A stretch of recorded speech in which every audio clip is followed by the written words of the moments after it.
राष्ट्रीय अध्यक्ष जी ने काफ़ी विस्तार से जो विदेश की यात्रा हुई है प्रधानमंत्री जी की, उसका वर्णन आपको दिया है। मैं इस विजिट का साक्षी था और मैं आपके साथ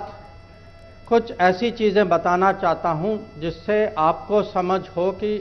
दुनिया जो है हमारे प्रधानमंत्री को आज कैसे देखती है। जब वो पापुआ न्यू गिनी में अपने हवाई जहाज से उतरे और जिस आदर सम्मान से पापुआ न्यू गिनी के प्रधानमंत्री जेम्स मराबे ने उनका स्वागत किया, ये चित्र तो आप सब ने देखा था। पर मैं आपको ये भी बताना चाहता हूं कि उसके पहले पापुआ न्यू गिनी के प्रधानमंत्री हमारे राजदूत से बात कर रहे थे और उन्होंने उनसे पूछा कि मैं भारत के प्रधानमंत्री को खाली प्रधानमंत्री नहीं मानता, मेरे लिए वो एक और अतिथि नहीं है, मेरे लिए वो गुरु है, विश्व गुरु। और जो आदर सम्मान जो था वो न केवल उनकी सोच थी, वो पूरे पैसिफिक की सोच थी, पूरे दुनिया की सोच थी। तो आप ही देखिए, मैं ये कह सकता हूँ पिछले 45 साल में मैं विदेश नीति कर रहा हूँ, आज तक मैंने ऐसा दृश्य कभी नहीं देखा। हम फिर उसके बाद ऑस्ट्रेलिया गए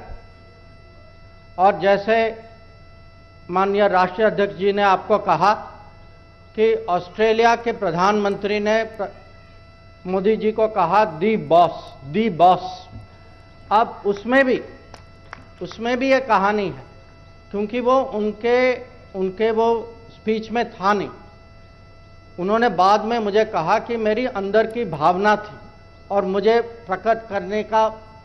कहीं अंदर से दबाव था। तो जब किसी देश, और वो भी ऑस्ट्रेलिया जैसे देश को, उनके प्रधानमंत्री जब कहते हैं कि आप दी बॉस,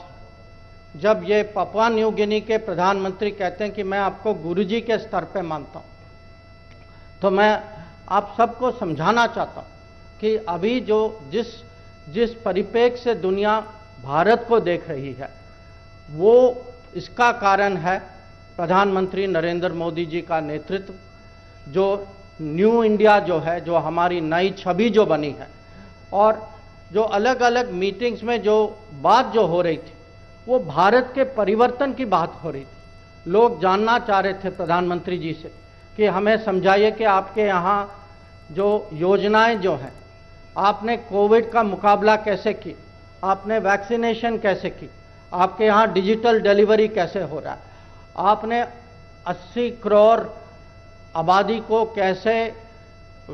खाना पहुंचाया कोविड महामारी के समय में।